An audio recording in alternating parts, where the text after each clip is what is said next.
नमस्कार दोस्तों। देश की पुकार यूट्यूब चैनल में आपका हार्दिक स्वागत है। प्रतिदिन की तरह आज भी एक नया और चर्चित मुद्दा लेकर आपके समक्ष हाजिर हूँ। पिछले कुछ दिनों से राजस्थान की राजनीति में जो उबाल आया हुआ है वो सचिन पायलट का ये कहना कि मुख्यमंत्री अशोक गहलोत ने वसुंधरा सरकार के भ्रष्टाचार के आरोपों की जांच नहीं करवाई। इस मामले को लेकर उन्होंने धरना प्रदर्शन किया और अब उन्होंने रैली निकाली है। खैर, ये तो एक अलग मुद्दा है, लेकिन मुद्दा राजस्थान के भ्रष्टाचार से जुड़ा हुआ है। मामला भ्रष्टाचार का है कि राजस्थान में भ्रष्टाचार की हालत क्या है। सचिन पायलट ने हो सकता है कि राजनीतिक निहितार्थ के तहत यह आरोप लगाया हो, लेकिन सवाल ये कि जांच तो उन पर लगाए, उन्होंने जो आरोप लगाए हैं उसकी भी जांच होनी चाहिए, क्योंकि वो आरोप दरअसल खुद अशोक गहलोत ने तब लगाए थे जब वो विपक्ष में थे। खैर, इसके इतर भ्रष्टाचार की हालत राजस्थान में क्या हो चुकी है, इसका अंदाजा आपको इस बात से लग सकता है कि एक आईएएस अधिकारी, यूडीएच सेक्रेटरी और उनका एक दूसरा सेक्रेटरी कुंजीलाल मीणा और मनीष गोयल, ये दो जो अधिकारी हैं, वरिष्ठ आईएएस अधिकारी, इनके खिलाफ भूमि रूपांतरण के मामले में एनओसी जारी करने के मुद्दे को लेकर रिश्वत लिए जाने का मामला भ्रष्टाचार निरोधक विभाग ने दर्ज किया है। दोस्तों, यह हालत है, किस लेवल पर भ्रष्टाचार है आप इससे अंदाजा लगा सकते हैं कि राजस्थान में भ्रष्टाचार पूरे नस नस में फैला हुआ है और ये एक तरह से पूरा कैंसर बन के फैल चुका है। सचिन पायलट ने जो आरोप लगाया है करप्शन का, वो गलत आरोप नहीं है। करप्शन लगता है एक सरकार से दूसरी सरकार में ट्रांसफर हो गया है। करप्शन का कोई निदान नहीं हुआ है। इससे पहले भी आप देखिए, राजस्थान में जो वरिष्ठ अधिकारी हैं उन पर भी भ्रष्टाचार के आरोप लग चुके हैं, उनकी गिरफ्तारी हो चुकी है, तमाम चीज़ें उनके मामले में हो चुकी हैं। दिव्या मित्तल का मामला आप सबके सामने है कि कैसे केंद्र सरकार की जो सड़क की परियोजना है उस प्रोजेक्ट में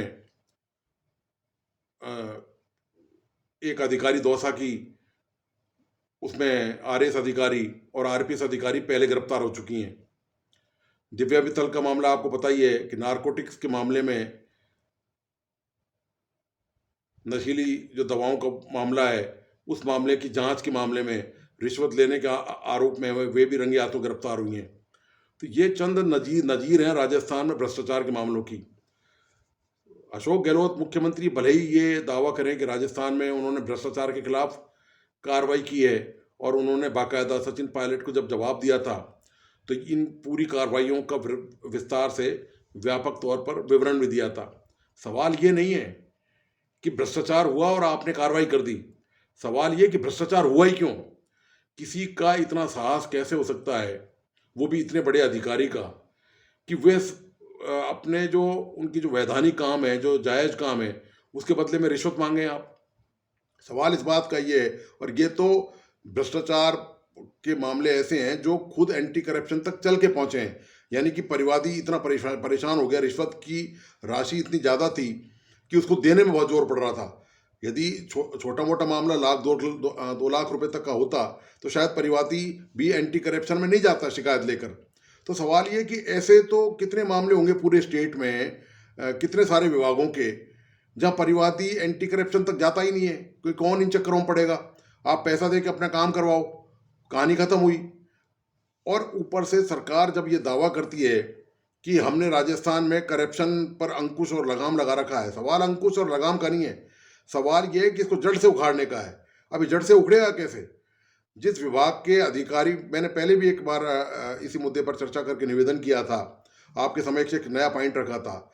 सवाल ये है कि जिसमें भी छोटा कर्मचारी या अधिकारी पकड़ा जाता है, उस विभाग के जो वरिष्ठ अधिकारी हैं, जब तक उनके खिलाफ कार्रवाई नहीं होगी तब तक भ्रष्टाचार का ये जो व्यापार है, ये राजस्थान में रुकने वाला नहीं है।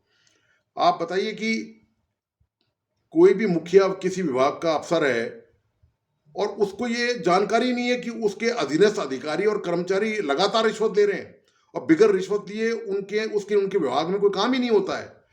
ये पॉसिबल नहीं है। ये लगता यही है कि उन्होंने आंखें फेर रखी हैं।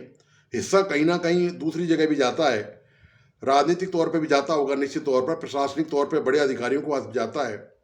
तो ये जो करप्शन का जो खेल है, ये केवल के एक आईएएस अधिकारी के गिरफ्तार करने से खत्म नहीं होगा। सवाल इस बात का ये है कि आपने केवल एक मगरमच्छ पकड़ा है, बाकी और जो बड़ी जो मछलियां हैं जो तालाब में मौजूद हैं, उन तक पहुंचने की जरूरत है। लोग आप तक पहुंचे, आप इस रूप में इंतजार करें, इससे भ्रष्टाचार कभी खत्म नहीं होगा। जबकि राजस्थान सरकार ये दावा करती रही है जीरो टॉलरेंस का, तो फिर जीरो टॉलरेंस का मतलब क्या हुआ? जीरो टॉलरेंस का मतलब ये हुआ कि राजस्थान में भ्रष्टाचार हो ही नहीं, किसी का इतना साहस नहीं हो। जब आप लगातार कार्रवाई करेंगे, लगातार छापे मारेंगे, लगातार खुद सरकार की एजेंसियां आगे बढ़ के कार्रवाई करेंगी, तब लोगों में, अधिकारियों में, जनप्रतिनिधियों में, नेताओं में भय व्याप्त होगा। बिगर भय के प्रीत नहीं होती है, यह निश्चित है। और भ्रष्टाचार पर लगाम तभी लगाई जा सकती है जब सरकार ये ठान ले कि किसी ने भी 1 रुपये भी रिश्वत ली है तो उसके खिलाफ वो कार्रवाई से बच नहीं सकता, उसके खिलाफ निश्चित तौर पर कानूनी कार्रवाई होगी। लेकिन यहाँ उल्टा मामला है। यहाँ हजारों केस ऐसे हैं जो चालान के मुकदमे की स्वीकृति के लिए पड़े हैं, लेकिन उसके बावजूद भी सरकार उनको परमिशन नहीं दे रही है। और ऐसे भी सैकड़ों मामले हैं जहां सरकारी अधिकारी कर्मचारियों के खिलाफ अभियोजन की स्वीकृति देने के मामले जो भ्रष्टाचार निरोधक विभाग ने सरकार को भेजे थे, सरकार ने वो ठंडे बस्ते में डाल दिया, उनकी स्वीकृति देने से साफ इनकार कर दिया। तो ऐसे में भ्रष्टाचार किस रूप में रुकेगा, कैसे रुकेगा, यह तो सरकार ही जान सकती है। ये सरकार के पास कानूनी मशीनरी है, सरकार के पास कानून की ताकत है, सरकार ही भ्रष्टाचार रोकती है। जब सरकार ऐसे मामलों पर पर्दा डालने की कोशिश करेगी तो निश्चित तौर पर आप ये मान के चलिए कि भ्रष्टाचार जो बेलगाम है राजस्थान में, जो दिन रात लगातार फैल रहा है, उस पर लगाम लगाना बहुत मुश्किल है, उसको ख़त्म करना संभव नहीं होगा। तो दोस्तों, आपको आज का यह मुद्दा कैसा लगा? आप अपने महत्वपूर्ण विचार मुझे ज़रूर भेजिए ताकि मैं ऐसे विषयों में ऐसे आपके विचारों को शामिल कर सकूं। और आपसे रिक्वेस्ट है कि आप इस यूट्यूब चैनल को लाइक, सब्सक्राइब करें और बेल आइकॉन इसका दबाएं।